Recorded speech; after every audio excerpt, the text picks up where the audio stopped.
Hello, welcome to Sport Unlocked, bringing you an entire episode on Manchester City's case against the Premier League and the tribunal ruling. And it probably needs a whole episode to try to explain it. Alongside me, Rob Harris from Sky News' ever, Martyn Ziegler from The Times, and Tariq Panja from the New York Times. So we're in a situation where Manchester City claim victory, the Premier League claim victory while acknowledging some defeats in the case. What a model. Yeah, it's a model, but it's also, I think, a very significant moment for English football. And I think I mean, there's been talk of civil war, and I think actually that's not too far from the truth. There is civil war. All about the future of the Premier League's profit sustainability rules. Tariq, a follow-up letter from Manchester City. I think this is all going to be played out publicly now. In weeks, we've been complaining how little we know. Suddenly, we're deluged with statements from the Premier League, from Manchester City, 175-page rulings. So 24 hours after this announcement, Manchester City are furious with the Premier League, claiming that they are not providing an accurate summary of what actually happened to the 19 clubs, and have threatened further litigation should they persist with these APT regulations without any changes. And we will get into explaining what things like ATP do mean for those less familiar with it. This is all effectively a case about how much Manchester City are allowed to generate as income to be able to comply with the profit sustainability rules to fund the squad, which has led to all the success with Manchester City, winners of the last 4 Premier League titles. But you mentioned the fact we're even in a dispute over whose statement is the right version of events. Intriguingly, the Premier League put a link to the entire, 175-page verdict. Manchester City's statement included a link just to one single page of conclusions. Well, not just one single page. It was from one single point. It's the bits they won. If you read the 3 above it, and the bits above it, it's the bits they lost. A lot of this is about, it feels like, public opinion, getting the supporters on side, showing who's winning. It's got a bit of the MAGA vibes about this. Let's just get in front of the news. Let's get the public, our public motivated. And, to quote someone, fight, fight, fight. Tariq user. Outside, in a way, a bit more distant view being the New York Times to perhaps talk through this as well.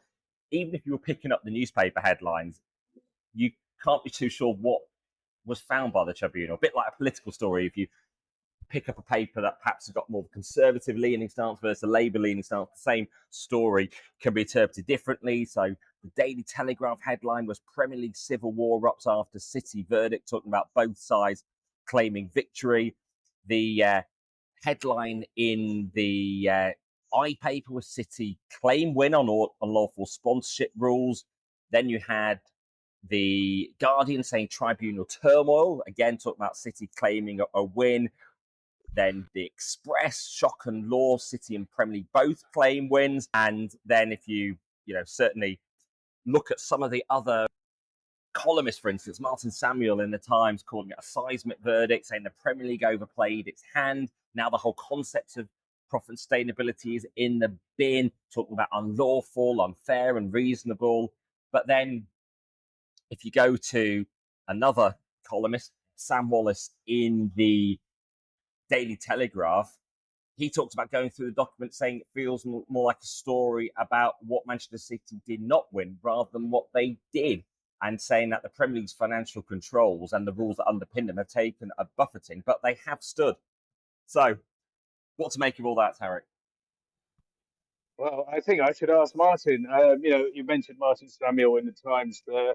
The Times has been kind of on top of this for the last 24 hours. What do you reckon? Well, I wrote my analysis without speaking to anyone from Manchester City, nor anyone from the Premier League. So I based it on what I thought was... They didn't speak to you. Well, they were busy speaking to lots of other people, I suspect. So I thought I would do an analysis just based on what was contained in the court judgment. I think that sort of the point has been made that the associated party rules generally, the original ones, will continue to exist.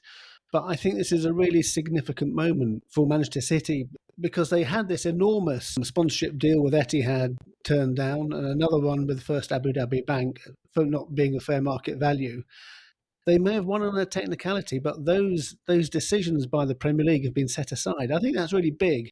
And also a raft of amendments that were brought in in January, toughening up those associated party rules have had to be effectively dropped. Good.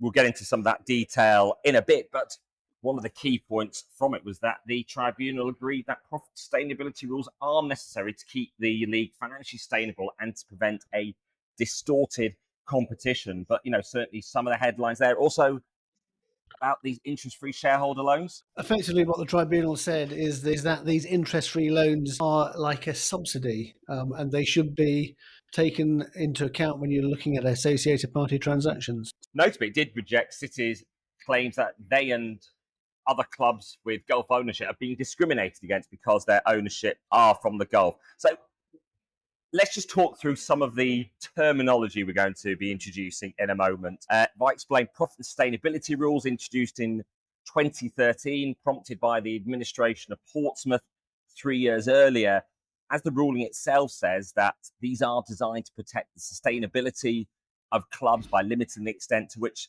that football expenditure can exceed its revenue. Then we have related party transactions, which became known as associated party transactions. Yeah, the APTs, as they're known, they up until 2021, when the Newcastle United takeover happened, clubs had to declare themselves if any deals, sponsorship deals or player deals, were with related parties. Now, Manchester City until then had not done any.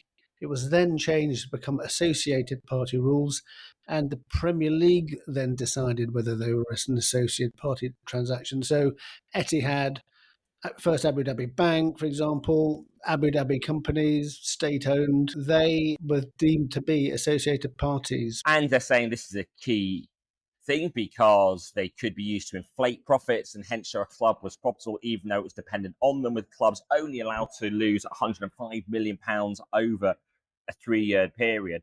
But it's all dependent on self-declaration by clubs if it was a related party transaction. Had been. Now they have to, right? Under the rules, they have to do this. And the Premier League has a process now that involves its board that ultimately decides. It's got a data bank that it uses to benchmark this stuff. It also uses an expert, Nielsen, to come up with a number. It has its own regulatory team. Just before we move on, the one thing of this 175-page report, the one thing that I take away from it is the amount of work that is required to go through each of these sponsorship deals. I would advise listeners to go online and find this, because all of these sponsorships, the amount of work, the amount of paper required to deal with just Manchester City is enormous. And that's what we're going to go through in a moment, relating to another term, FMV, fair market value. And that's what you're saying is where the likes of Nielsen come in, where you need to assess the value of them. That's right. So the fair market value is the kind of benchmark against, if I went to the marketplace, sold this sponsorship, what would be the ballpark figure? If the FMV, this fair market value, is 10 and the number that comes in is 2,000, then hang on, we might have a problem. This might not be fair market value. And there was one sponsorship, this Etihad deal that Ziegs mentioned in the document. It says that Nielsen calculated this thing would be so enormous, it would be the size of all of the sponsorships added up all together for this club. And, it doesn't take a genius to realize that that might be inflated. And then you have to ask, why would a company want to pay more than it should to sponsor this football team? So this is where the case sort of start from in a way, the start of this year. Obviously in 2021, the concerns are there that the rules came in after the Newcastle takeover by Saudi Arabia's public investment fund, the state sovereign fund, and concerns about they're going to rack up a load of associated party deals from Saudi Arabia. But it was the rejection of the Etihad sponsorship that was a particular concern, obviously, for City. And they believe they have every right to be able to generate what they want from that deal. Now, I would just add something I observed, which obviously some question, is it legitimate? We saw this, 10 years or so ago when they first started to have the naming rights to the stadium with Etihad and they appeared on the shirt. It's a very different climate now. City have won the Champions League. They've won a load of Premier League titles. They are a huge global entity. Etihad, big airline as well. also quite a bit of competition in the Gulf as well, with whether it's Emirates also in the UAE or the new Saudi airline, it's Riyadh Air. So you need to maintain your status and your profile. So you can see a legitimate reason, of course, to have Etihad's name all over City to sort of blast it around. But what was it about this sponsorship deal and the one they presented to the league in terms of why they didn't believe it was fair market value and they were going to basically generate too much cash from it that wasn't legitimate? Yeah, I mean, so the other argument, say Manchester City could put forward is Etihad want to like push their profile internationally. What better way to do it but with the Premier League champions? There's a lot of, as you say, Qatar Airways as well, also in the Gulf. So they're all competing. And if you tie yourself to the Premier League champions, then that's worth a lot of money, and it may be a lot more than other companies would be prepared to pay. But if they want to pay that and that works for them, they should be allowed to. And the argument is if Etihad actually want to maintain Manchester City at the top, then it makes sense for them to pay over the odds. That's an argument. Obviously, from the Premier League point of view, that there's a massive competitive balance issue there. So why would Etihad want to maintain Manchester City at the top? This is a company. We're talking about a sponsorship. Rob and described them correctly as 4 times Premier League champions. We haven't seen anything like this, but that's where Nielsen and that's where this data bank and all of these things come together. Because at the end of the day, for all of Manchester City's success, their reach is not as large as rivals Manchester United across the way, or dare say Liverpool, the team that challenged them recently, and maybe Arsenal. And that that's where the experts come in. And even if they want to do this thing and have the Premier League champions on their shirt, what is the quantum? Is it 2 times Manchester United? Is it 3 times Manchester United? That's where the fair market value comes in. You can make a commercial argument to be on the shirt, but there has to be some kind of sense to that number. Or you could just say, look, there is no fair market value. We're from the UAE. Sheikh Mansour we're very proud of what he's done, and we're going to pay whatever we want. And that's the other side of it. In the past, I think even around the Arsenal sponsorship by Emirates, you've heard a sort of view that actually extending those deals is quite hard because the name is so associated with Arsenal as the Emirates Stadium that it somehow diminishes the value for another sponsor to even come in. Yeah, that's a good point, actually. I wonder about all this is where the Premier League goes from here, guys. As you say, you've had this follow-up letter from Manchester City warning of the threatening effectively further legal proceedings and further legal costs. I think they're making that point very clearly about the costs because we've talked before how those have spiraled, and a lot of that is related to the Manchester City cases. Where does the Premier League go from here? Well, of course, they are currently quite occupied at St Paul's in London fighting the case known as 115 charges, the one going back to 2009, alleged deception by Manchester City, not only about inflated sponsorships, but whether there were side payments to Roberto Mancini as manager, also player deals on the side. The Premier League believe that they can just adjust their regulations to make them competitive, obviously with some being deemed anti-competitive, and they can present these at an emergency meeting taking place next week of clubs. And this is one area that they do need to look at now. And we haven't mentioned, of course, there is another sponsorship that did reject it, which was First Bank from Abu Dhabi as well. And it seems, for instance, on this, it's about providing early access to the benchmarking data. So one of the big complaints in the report that was upheld was the fact City only knew of the fair market value at the point of appeal, whereas actually you should have access to that earlier on. And we can also get into a moment as well about the whole shareholder loans issue. Quite a lot to unpack there, Rob. The point about what Martyn was raising, where does the Premier League go from here? This again seems to be a strategy of Manchester City. You can describe it if you want as lawfare. They are willing to outspend the Premier League when it comes to these legal costs. We've seen it in the past from one of the leaked emails in Der Spiegel. Simon Cliff, who wrote the latest email threatening more litigation, he was the one who claimed that Manchester City's chairman, Khaldoon Al-Mubarak, is willing to spend an extra 30 million on the best 50 lawyers to sue UEFA. That was the case. And we're seeing it in action now. The amount of litigation Manchester City is threatening the league with. And, you know, it is their right in a way. If they're trying to defend themselves, they're going to do everything they can. But we can see it in practice here. And the point, Zeke, where do they go from here? I don't think that meeting next week, the emergency meeting, we won't have new rules. I think they're just going to discuss this. It's going to take a lot longer than one meeting next week to fix this problem. It won't be months, but I think it might be a few more weeks before, if at all, the Premier League can come to this. And my last point here is we've seen the alliances now keep shifting depending on who owns Premier League teams. So in this case, you saw who lined up behind Manchester City. We had Everton, we had Chelsea, and we had Newcastle. Three teams that are either in the process of being bought or have had new owners. And that tells me that you can't have rules at the whim of who is the owner at any one time. So this needs to be taken away from the clubs. You need proper regulation and someone looking at the future of English football, not a group of people who are owning a football club at any one moment in time.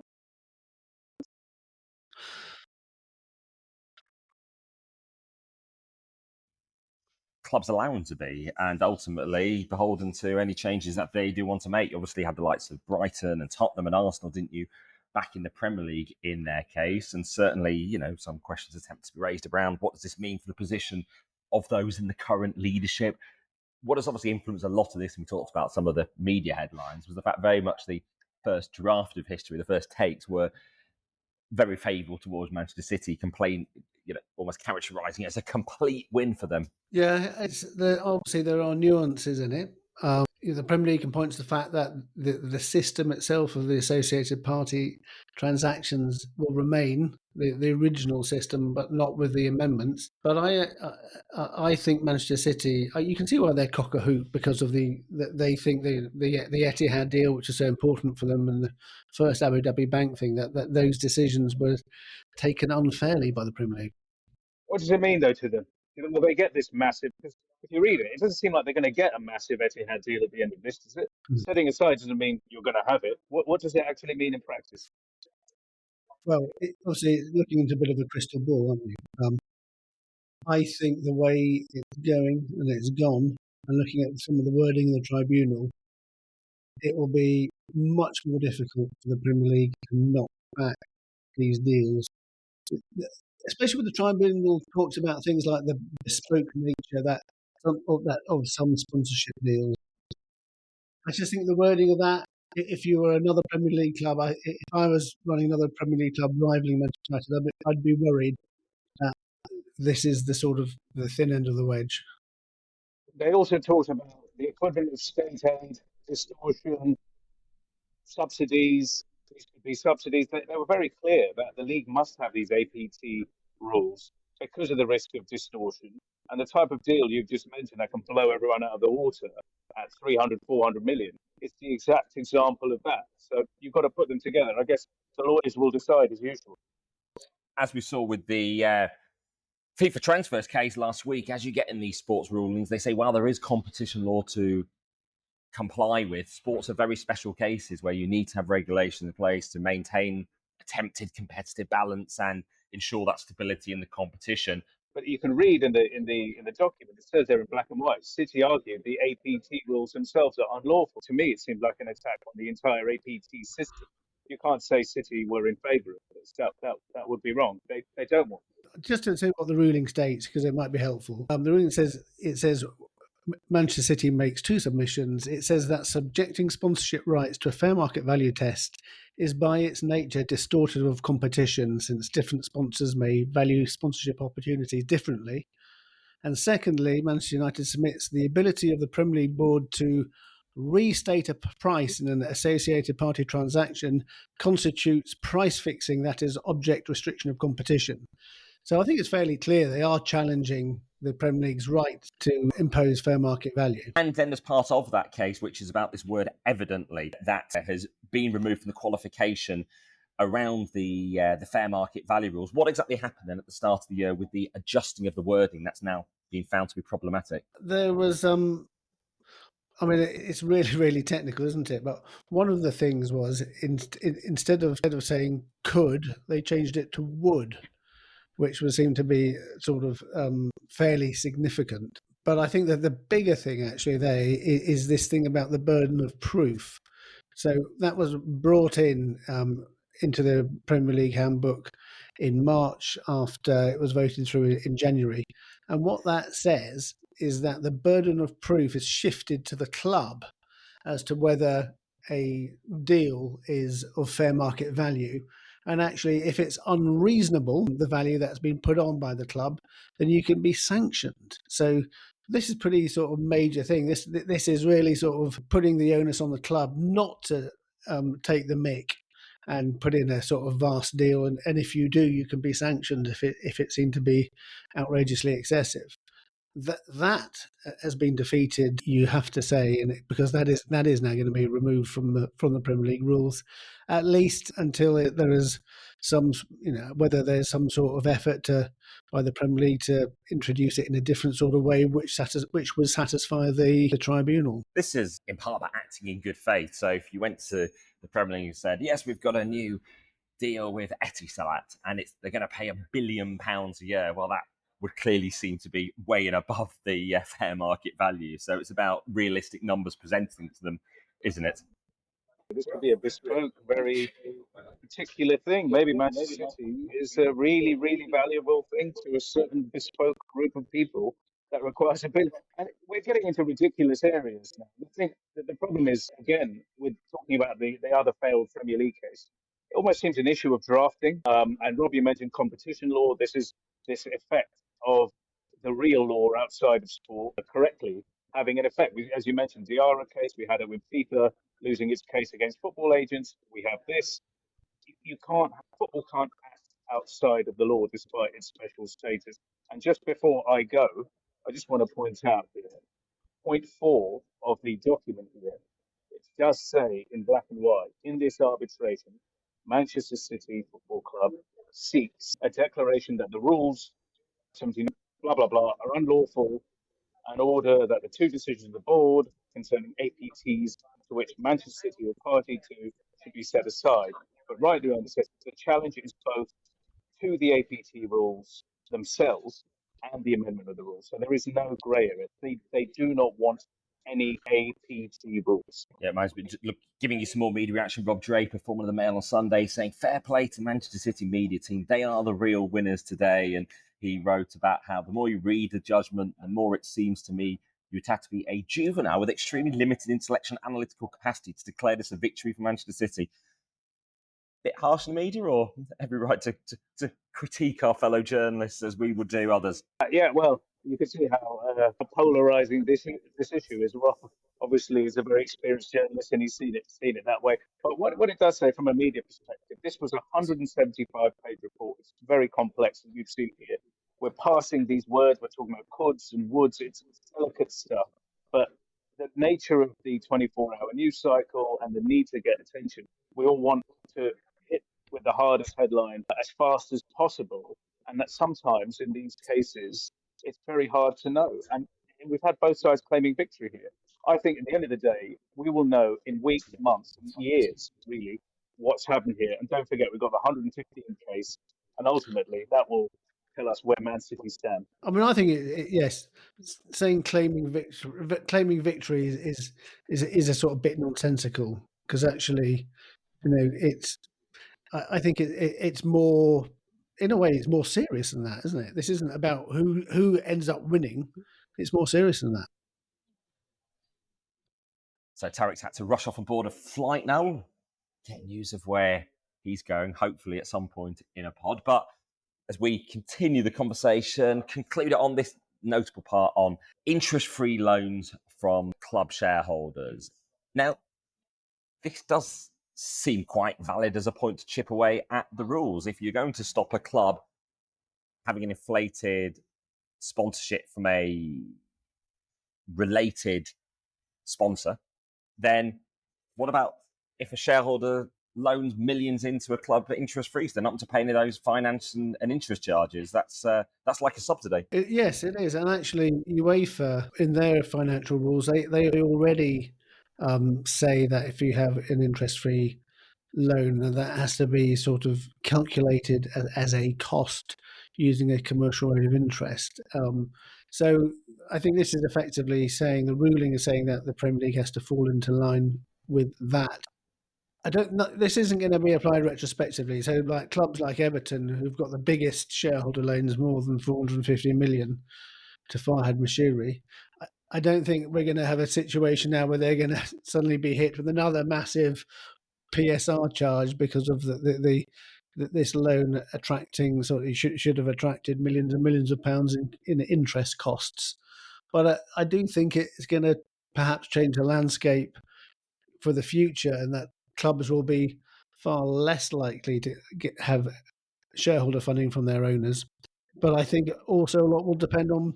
I mean, this is the last year of the PSR rules until they change anyway, so it may cease to become such an issue. I mean, there is a point being raised within Manchester City, that this whole ruling does show that effectively, if you're not going to consider now these interest-free shareholder loans at fair market value for this current window of assessment from 2021 to 2024, then you've got to void the entire regulations and assessment period for the last 3 years until there are new rules. Well, I mean, I think that's, some people might think that's something they could hope to do. However, if you're in a situation where you're in a club which has got shareholder loans and it would have sort of counted against you, you probably think you've got away with it, maybe. Yeah, and interestingly, this is the case that Manchester City in the past didn't actually oppose this being in the regulations. No, they voted in favour, didn't they, when it was introduced? Yeah, I mean, it just shows the complexity of these cases. There's another reaction. Martyn, who tweets under @UglyGame, posted, "The ever-strengthening fortress mindset is one of the most depressing aspects of online football fandom. It's impossible to imagine principal disagreement, only petty rivalry and jealousy." It's that was a response to a City fan account talking about, remember each one of these clubs that provided evidence in favour of the Premier League against City on the case. Yeah, I think it's a good point, actually, and also indicates the big question, I think, for the future is what happens now if you're one of Manchester City's rivals. If you look at the Premier League as a club in itself, made up of 20 people, they get together, they want to take part in this competition, they've got an agreement about sort of relegation and promotion. But if you decide you don't want to have one of those people in there because they're causing too much trouble, what do you do about it? Is that going to be a threat? Will that no doubt lead to another massive legal challenge? But I do think that the clubs who've perhaps appeared as witnesses for the Premier League, Man United, Arsenal, Liverpool, West Ham, that they might, and Tottenham Hotspur, they might be thinking, what are we going to do about this? Because I wouldn't thought they're going to take it lying down. They probably see this as a threat to the whole competitive balance. You know, we've had Manchester City winning the title for the last 4 seasons. Is this going to turn into a, France La Liga where Paris Saint-Germain, owned by Qatar, win by a country mile every season? Ultimately, it's about then the value of the competition. The whole selling point is it's competitive, exciting, which generates this vast wealth from the TV rights from around the world, whereas France struggle, as we discussed in the last podcast. If you want to listen, that was out at the weekend. And the way the Premier League is, obviously, City winning it 4 years in a row, although it did go down to the final day last season, it does become a point where it seems predictable, particularly if you've got things like the 3 promoted clubs going straight back down again as well. You do get Aston Villa, who suddenly do make the top 4 to qualify for the Champions League for the first time in this era since winning the European Cup 40 years ago. So where does it leave the Premier League now? We're going to look ahead to the meeting next week. We're not expecting any rule changes to emerge from that, but the start of a process. I mean, does it show just the whole future of the Premier League is wrapped up in litigation, tribunals, divisiveness? I know. Well, it's a really, I think, as I said at the start, it's a critical moment, isn't it, for the league? And just to go back to what those clubs that we talked about before, what can they do? I mean, think of Ian Ayre when he was Liverpool's chief executive in 2011. He argued quite strongly that they should be allowed to sell their own overseas rights. Clubs should be allowed to do that individually. Could they threaten a sort of legal case to allow them to do it? Because I think there's going to come to a situation where if there's no restraints on what state-owned clubs like Manchester City or Newcastle can bring in from associated party sponsors, then the other club is going to have to respond somehow. And the only way they can do it is on a commercial basis anyway, is through TV rights. I'm sure there are other ways too that they can try and tackle things, but I think it might have opened a Pandora's box, this. And it would just need 2/3 of the clubs to agree to vote for a change in the system of how they sell rights, wouldn't it? Yes, exactly. I mean, that would be a risk, because that again would affect the whole competitive balance, because the idea has always been that the smaller mid-ranking clubs get such a good deal from Premier League rights. It makes them competitive, makes the Premier League unpredictable. I think the risk is losing that predictability. Well, it's been called seismic this on whichever side of the argument you adopt. It certainly had us all going through the detail of 175 pages, trying to unpick what's unfair, what's unjust, what's unlawful, which grounds have been accepted, where the regulations go from here. And ultimately, you've got Manchester City fans who just want to see their side successful, having spent so many decades seeing them win absolutely nothing and enjoying all the success since Sheikh Mansour bought the club in 2008. But then those clubs who've fallen behind and, as they would see it, don't have the state backing and try to comply with the regulations in their particular way, have sort of struggled to mount those challenges to win titles. So it is a mess, and it's not harmonious in any way. It's very, very bitter, isn't it, and toxic around. It is. I think if you're a sort of someone who's not a sort of mad football fan, you might look at Premier League football and think, you quite like watching, but what is this all about? Why is there seems to be more time spent on sort of lawyers and legal fights and disputes and rows and the actual what's happening on the pitch takes a back seat. And it'd be interesting if that's an issue for the global interest in the product. There is another point, something I'll occasionally mention to other sports, which is some sports relish being in the headlines like this, having a controversy, an issue the world is picking over its headline news.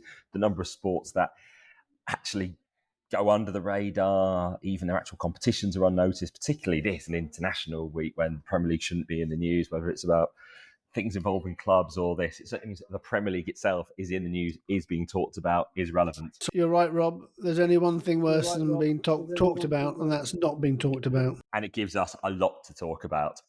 And thank you, everyone, for listening. Hopefully we've tried to explain it all, guide through those who are insiders, those who are outsiders, go through the terminology, what it all means, and we'll probably still be dissecting it in the period to come to work out just the implications of this ruling. As ever, you can send your feedback at Sport Unlocked on X, Facebook, Instagram, Threads. I'm sure I've missed something out there. We're at Sport Unlocked everywhere. sportunlockedpod@gmail.com is the email. Send us your thoughts. What have we got right? What's wrong? Where do you dispute our conclusions? Always grateful to hear those. Even anonymously, we'll quote them. And if you want, and also there's the WhatsApp channel where the link is below, where you can get updates on the pod. And always grateful if you can hit rate, review, and subscribe to us so we land in your feeds automatically. But for now, thank you for listening to this special on Manchester City's case against the Premier League. Goodbye for now.